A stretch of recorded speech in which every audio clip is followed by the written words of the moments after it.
यज्जागृतो दूरमुदे दैवं तत्सुप्तस्य तथैवेति दूरंगमं ज्योतिषां ज्योतिरेकं तन्मे मनः शिवसंकल्पमस्तु। श्रुतिप्रमाणं स्मृतयोर्प्रमाणं पुराणमप्यत्र परं प्रमाणं यत्रास्ति गंगा यमुना प्रमाणं सतीर्थराजो जयति प्रयागः। व्योमेश शुक्ल जी आज के प्रमुख वक्ता, सुषमा जी हमारी अध्यक्ष आज के इस संगोष्ठी की। ये चलती फिरती नाटककार हैं, रंगमंच की ज्ञाता हैं। धनंजय जी सर्वविधि सर्वगुण संपन्न हैं। पत्रकारिता के क्षेत्र से हंसने की बात नहीं है। पत्रकारिता के क्षेत्र से जो जुड़ा होता है वो उसकी प्रतिभा, बहुमुखी प्रतिभा। नहीं, हमें पता है उसकी बहुमुखी प्रतिभा, इसलिए मैंने बहुमुखी प्रतिभा की चर्चा की है। और सभागार में सभी सुधीजन, रोमेश जी आए, काशी से चल के आए, प्रयाग आए, संगम स्नान किया, बहुत अच्छा किया आपने। स्नान नहीं किया, सब दर्शन किया। अच्छा, दरस परस मुख मज्जन पाना, अरे पाप कह वेद पुराना। आप उसकी चिंता मत करिए, गंगे तो दर्शनात् मुक्ति। और सबसे बड़ी चीज ये है कि आज से आप बिल्कुल शुद्ध बुद्ध चित्त वाले हो गए, क्योंकि अन्य क्षेत्रे कृतं पापम कुंभकोणे विनश्यति, और कुंभकोणे कृतं पापम वाराणस्याम विनश्यति, और वाराणस्याम कृतं पापम प्रयाग क्षेत्रे विनश्यति। तो बस इतना है कि यहाँ से कोई पाप कर्म करके नहीं जाइएगा, उसका क्षय नहीं होता है। तो बाकी बहुत बढ़िया है। फिर आपने आनंद भवन भी देखा, आनंद भवन में पूरा इतिहास है, ये भी एक अच्छा काम किया आपने। इलाहाबाद म्यूजियम अगर देख लिए होते तो शायद जो बचा कुचा था वो भी पूरा, अगर इनकी गैलरी देख लिए होते मिश्र जी की। बहुत अच्छा। आज की जो संगोष्ठी की शुरुआत है वो क्या बताएं, तुम्हारी दैवा पुरुषः पुराणः तुमस्य विश्वस्य परम निधानम्। इससे बड़ा नाटककार है कौन? दुनिया का सबसे बड़ा नाटककार नटवर कहते ही है इसको। वसुदेव सुतम देवम कंस चाणूरमर्दनम देवकी परमानंदम कृष्णम वंदे जगत गुरु। नटवर बापू संपूर्ण विश्व का जो गुरु हो, और गुरु तो गुरु होता है, गुरु में तो सब कुछ होता है, उसमें बहुविधाएं होती हैं। तो इसलिए गोष्ठी की शुरुआत भी बहुत अच्छी हुई। और फिर जब व्योमेश जी ने शुरू किया, मैं आपके लिए छोड़ दूंगा, चिंता मत करिएगा, अच्छी है उसके लिए। तो व्योमेश जी ने वेदों को लिया, सचमुच क्या नहीं है, वेदो अखिलो धर्म मूला, वेदो संपूर्ण धर्मों के मूल में है। अगर उनको माइनस कर दीजिए, क्या है फिर गेय सामवेद। काशी में तो मैंने सुना है, काशी में तो घटा पाठ जब चलता है तो ऐसा लगता है बादल हिल रहे हैं, वो बादल चल रहे हैं, अभी काशी में है। और बहुत सारी वेद की शाखाएं लुप्त हो चुकी हैं। जो आपने जात वेदस और रडाली शाखा की चर्चा किया, बहुत सारी हम लोग बड़े प्रयास में हैं कि किसी तरह से ये शाखाएं कैसे लुप्त हो रही, कैसे इनको बचाया जाए। दक्षिण भारत में कुछ बची हुई हैं। और तो छोड़ दीजिए, इनका जो वैज्ञानिक प्रतिबिंब है, जो वैज्ञानिक स्वरूप है, जिसको विश्व को मांग रहा है, आज हमसे मांग रहा है, इसका वैज्ञानिक चिंतन क्या है, हमें आवश्यकता है और वो काम भी कर रहा है और हम उन्हें नहीं दे पा रहे हैं। ये हमारे सामने बहुत बड़ा संकट है नई पीढ़ी के सामने। तो वेद में तो सब कुछ है। मुझे नहीं लगता है कि कभी, अभी जब मैं आया तो हमारे मिश्र जी जो है वो दिखा रहे थे कि देखिए आप कह रहे हैं कि भारत गान, ये भारत का जो राष्ट्रगान है, लेकिन ये देखिए महाभारत में व्यास जी ने पहले लिखा है। तो धन्यास्तुते भारत भूमि भागे, ये तो धन्य है जहाँ पर कि देवता लोग भी तरसते हैं जन्म के लिए। धन्यास्तुते भारत स्वर्गा पौरगा भवन की भू यह पुरुषार्थ सुरत। तो ये बड़ा विचित्र है। आपने कहा कि मेरा शहर कोई बहुत हल्का नहीं है हमने तो कुछ कहा नहीं है, लेकिन प्रयाग और काशी के संबंध को सभी जानते हैं कि काशी प्रयाग की ससुराल है। तो और बहुत सारी तुलनाएं हैं, लेकिन जब वो रंगमंच की बात आती है तो काशी ने बहुत कुछ किया है, सब कुछ किया, सारे प्रयोग हुए हैं रंगमंच के क्षेत्र में। लेकिन एक रंगकर्मी हमने भी भेजा वहाँ, 1916 में भेज दिया था, महामना पंडित मदन मोहन मालवीय। आप समझिए कि वो उस बालक ने इतनी कम उम्र में, जब कोई स्त्री पात्र नहीं मिलता था तो उन्होंने शकुंतला का रोल, शकुंतला की भूमिका निभाने वाले उस व्यक्ति को हमने आपकी काशी में भेजा है। वो काशी में प्रयाग है, महामना काशी में प्रयाग है।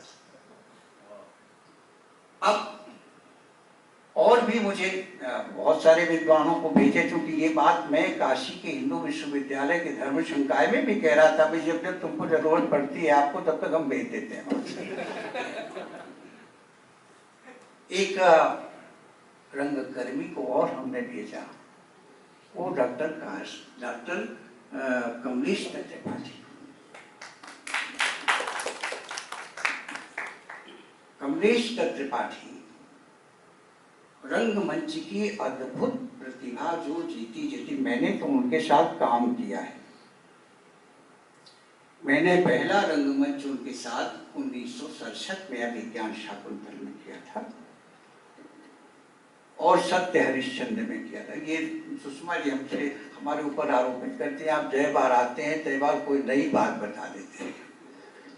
तो बहुत सारी बातें चूंकि एक मंच पे नहीं हो पाती, इसलिए थोड़ी थोड़ी करके मैं बता देता हूँ। तो मुझे याद है 1967 से लेकर के अब तक में कितना समय व्यतीत हो गया। मैंने पहला रंगमंच, उन्होंने शकुंतला को दुष्यंत का किया था और मैंने कर्ण के शिष्य का किया था।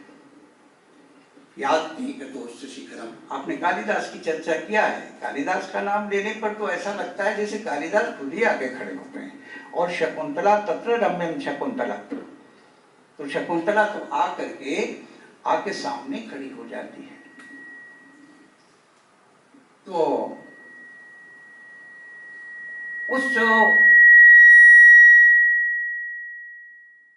आपने बहुत अच्छा संक्षेप में ही कहा है, सांकेतिक भाषा में कहा है, लेकिन आपने पूरा वेदों से लेकर के और फिर 1850 से लेकर के, और मैं तो कहता हूँ कि 1857 में आपने नहुस का नाम लिया है। वो गिरधर दास जी ने लिखा था, जो भारतीय हरिश्चंद्र के पिता थे, तो उन्होंने उसको लिखा था। तो नहुस को ही आधुनिक नाट्य परंपरा का पहला नाटक माना जाता है। और प्रसाद युग और फिर उसके बाद के युग, और ये 1920 तक का ये जो युग है वो प्रसाद का युग है, और तमाम तरह के प्रयोग होते गए। देखिए, जब हम लोग सोचते हैं कभी कभी कि जब सृष्टि का उदय हुआ, तो सृष्टि के साथ में जब से आपकी जो ये सृष्टि खंड शुरू होता है, मानव जाति का प्रादुर्भाव हुआ और बच्चा आया तो बच्चा रोया, और जब बच्चा रोता है और फिर उसको माँ कुछ काटती है, आप कभी उसके स्पंदन को देखिए, उसके भाव को देखिए ना, कि बच्चा कितने तरह से मुस्कुराता है, कभी रोता है, कभी हंसता है, कभी मुस्कुराता है? कभी बड़ा होता है तो माँ के चाटा मार देता है, फिर माँ उसको मार देती है। तो ये जो अभिनय है, इसी को उसने कहा है अंत में करके, भरत मुनि ने कह दिया कि देखिए इसमें साहित्य भी है, इसमें संगीत भी है, इसमें संस्कृत भी है, इसमें योग भी है, इसमें दर्शन भी है, इसमें क्या नहीं है। उसने एक वाक्य में कह दिया कि इसमें क्या नहीं है। तो आज हमको ये देखने इसमें क्या नहीं है, सब कुछ। वहां से रंगमंच, एक नाटककार जो बैठता है वो नदी की कलकल की ध्वनि सुनता है, जंगल में बैठी हुई जो पेड़ की टहनियां हैं उनको हिलते हुए देखता है, चिड़ियों की चहचहाहट देखता है, तो उस प्रकृति से ही वो आत्मसात करके रंगमंच को तैयार करता है। रंगमंच की नवीनतम विधा को वो तैयार करता है, क्योंकि कहीं ना कहीं से तो थॉट नहीं चाहिए ना आपको। तो जब उस वातावरण में, परिवेश में आपने वो उसका बोतल का, गिलास का एग्जाम्पल दिया, लेकिन जो पर्यावरण है, ये पर्यावरण बहुत बड़ा गुरु है। आपको एक एक क्षण आपको देखने को मिलता है, और एक एक क्षण आपके रंगमंच आपको तैयार होता है, आपके मस्तिष्क में तैयार होता है। पहले इसका रंगमंच अपने मस्तिष्क में तैयार होता है, तो मस्तिष्क से वो भाव भूमि में आता है, और भाव भूमि से फिर वो भूमि में आता है, मंच में आता है। तो ये इतना बड़ा दर्शन है।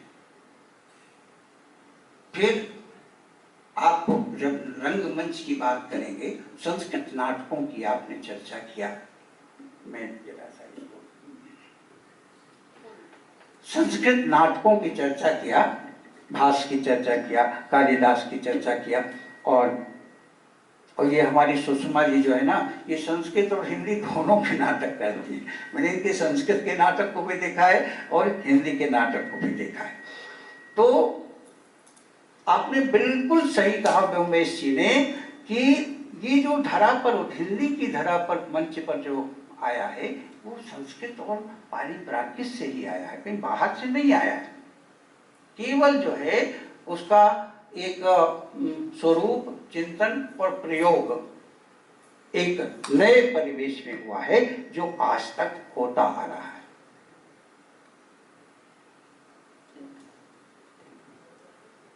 दूसरा, जिस क्षेत्र में आप रहेंगे, जिस वातावरण में रहेंगे, उस वातावरण का प्रभाव पड़ना स्वाभाविक है। परिवर्तन भी युग का द्योतक है। ऐसा नहीं है कि आप परिवर्तन नहीं होगा। जब परिवर्तन होगा तो मानव चिंतन बदलेगा, मानव चिंतन बदलेगा तो प्रवाह बदलेगा, और प्रवाह बदलेगा तो फिर धारा का जो आपका लेखनी का चिंतन है, वो चिंतन बदलेगा, और चिंतन बदलेगा तो रंगमंच बदलेगा। मैंने देखा बाबू श्री कृष्ण दास ने, क्योंकि श्री कृष्ण दास ने हम लोगों के साथ में कण्व का रोल किया था, और बड़ा विचित्र रोल। श्री कृष्ण दास जी के यहाँ सभी आते थे, हजारी प्रसाद द्विवेदी आते थे, आपके अनिमिचंद जैन आते थे, आपके विद्या निवास जी आते थे, सभी लोग एक बड़ा भारी वहाँ पर साहित्यकारों का। और हम लोग, बड़ी प्रतिष्ठा का मंच था कि उज्जैन में हम लोग अभिज्ञान शाकुंतल कर रहे थे, दास बाबू खंडो का रोल कर रहे थे, और मैं उनके शिष्य का रोल कर रहा था कि गुरुजी अब सवेरा हो गया है, अब चलिए शकुंतला को विदा करने का समय हो गया, आप यज्ञ करिए और शकुंतला को विदा कर दीजिए। उन्होंने याद ते कतोस्त शिखरम पतिरोषती नाम आविष्कृतो ऋणुपुरः सरेकतोर्गः तेजोदयस्य विष्णुदयाभ्याम लोको नियम्य इवांतरात्मा। एक तरफ सूर्य उदय हो रहा है, दूसरी तरफ चंद्र का अस्त हो रहा है और अब ये आपका भोर का समय हो गया है। अब आप यज्ञ के लिए चलिए और शकुंतला को विदा किया। मार्कंडेय जी जो बहुत बड़े कथाकार थे, वो पर्दा गिरा रहे थे। पर्दा गिराने उठाने की उनकी ड्यूटी लगी हुई थी।